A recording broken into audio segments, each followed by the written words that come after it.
হরে কৃষ্ণ। জয় শ্রী প্রভুপাদ। সুধী ভক্তবৃন্দ, আন্তর্জাতিক কৃষ্ণ ভাবনামৃত সংঘের পক্ষ থেকে আপনাদের শ্রীচরণ কমলে জানাই অনন্ত কোটি বৈষ্ণবীয় প্রণাম। আপনারা হয়তো অবগত আছেন যে আগামী 15ই মার্চ রোজ রবিবার পাপমোচনী একাদশীর উপলক্ষে উপবাস, আর তারপরে 3 একাদশীর পারণ 16ই মার্চ অর্থাৎ সোমবার সকাল 6টা 6 হতে 10টা 7 এর মধ্যে। আমি এখন পাপমোচনী একাদশীর মাহাত্ম্য পাঠ করার চেষ্টা করছি। আপনারা কৃপাপূর্বক শ্রবণ করুন এবং আমার ভুল ত্রুটি ক্ষমার দৃষ্টিতে দেখবেন। পাপমোচনী একাদশী কি যায়? পাপমোচনী একাদশীর মাহাত্ম্য কি যায়? যুধিষ্ঠির শ্রীকৃষ্ণকে বললেন, হে জনার্দন, চৈত্র মাসের কৃষ্ণপক্ষের একাদশীর নাম ও মাহাত্ম্য কৃপা করে আমাকে বলুন। শ্রীকৃষ্ণ বললেন, হে ধর্মরাজ যুধিষ্ঠির, আপনি ধর্ম বিষয়ক প্রশ্ন করেছেন। এই একাদশী সকল সুখের আধার, সিদ্ধি প্রদানকারী ও পরম মঙ্গলময়, সমস্ত পাপ থেকে নিস্তার বা মোচন করে বলে এই পবিত্র একাদশী তিথি পাপমোচনী নামে প্রসিদ্ধ। রাজা মন্ধাতার একবার লোমশ মুনিকে এই একাদশীর কথা জিজ্ঞাসা করেছিলেন। তার বর্ণিত সেই বিচিত্র উপাখ্যানটি আপনার কাছে বলছি, আপনি মনোযোগ দিয়ে তা শ্রবণ করুন। প্রাচীনকালে অতি মনোরম চৈত্ররথ পুষ্প উদ্যানে মুনিগণ বহু বছর ধরে তপস্যা করতেন। একসময় মেধাবী নামে এক ঋষিকুমার সেখানে তপস্যা করেছিলেন। মঞ্জুকষা নামে এক সুন্দরী অপ্সরা তাকে বশীভূত করতে চাইল, কিন্তু ঋষির অভিশাপের ভয়ে সে আশ্রমের 2 মাইল দূরে অবস্থান করতে লাগলো। বীণা বাজিয়ে মধুর স্বরে সে গান করত। একদিন মঞ্জুকষা মেধাবীকে দেখে কামবাণে পীড়িতা হয়ে পড়ে। এদিকে ঋষি মেধাবীও অপ্সরার অনুপম সৌন্দর্য দেখে মুগ্ধ হন। তখন সেই অপ্সরা মুনিকে নানা হাবভাব ও কটাক্ষ দ্বারা বশীভূত করে।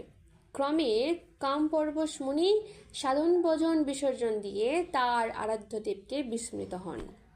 এইভাবে অপ্সরার সাথে কামক্রিয়ায় মুনির বহু বছর অতিক্রান্ত হলো। মুনিকে আচারভ্রষ্ট দেখে সেই অপ্সরা দেবলোকে ফিরে যেতে মনস্থ করল। একদিন মঞ্জুকষা মেধাবী মুনিকে বলতে লাগলো, হে প্রভু, এখন আমাকে নিজ গৃহে ফিরে যাওয়ার অনুমতি প্রদান করুন।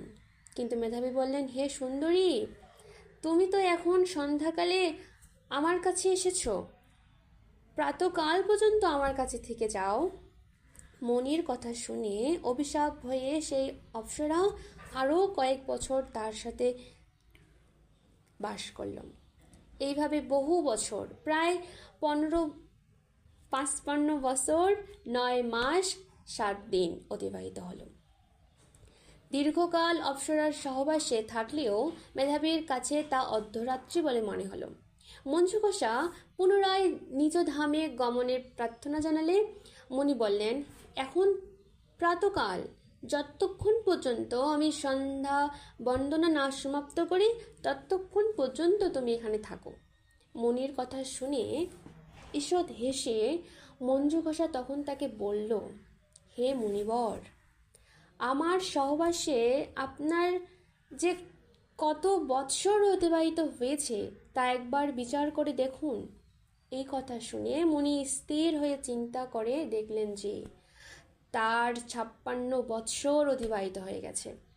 মুনি তখন মঞ্জুকষার প্রতি ক্রোধ পরবশ হয়ে বললেন, হে পাপিষ্ঠে, দুরাচারিণী, তপস্যার ক্ষয়কারিণী, তোমাকে ধিক, তুমি পিশাচী হও। মেধাবীর শাপে অপ্সরার শরীর বিরূপ প্রাপ্ত হল। তখন সে অবনত মস্তকে মুনির কাছে শাপমোচনের উপায় জিজ্ঞাসা করল। মেধাবী বললেন, হে সুন্দরী, চৈত্র মাসের কৃষ্ণপক্ষিয়া পাপমোচনী একাদশী সর্বপাপ ক্ষয়কারিণী। এই ব্রত পালনে তোমার পিশাচত্ব দূর হবে। পিতার আশ্রমে ফিরে গিয়ে মেধাবী তখন বললেন, হে পিতা, এক অপ্সরার সঙ্গদোষে আমি মহাপাপ করেছি, এর প্রায়শ্চিত্ত কি তা কৃপা করে আমাকে বলুন। তখন উত্তরে চ্যবন মুনি বললেন, চৈত্র মাসের কৃষ্ণপক্ষিয়া পাপমোচনী একাদশী ব্রতের প্রভাবে তোমার পাপ দূর হবে। পিতার উপদেশ শুনে মেধাবী সেই ব্রত ভক্তি ভরে পালন করল। তার সমস্ত পাপ দূর হলো। পুনরায় তিনি তপস্যার ফল লাভ করলেন। মঞ্জু ঘোষাও এই ব্রত পালনের ফলে পিশাচত্ব থেকে মুক্ত হয়ে দিব্য দেহে স্বর্গে গমন করল।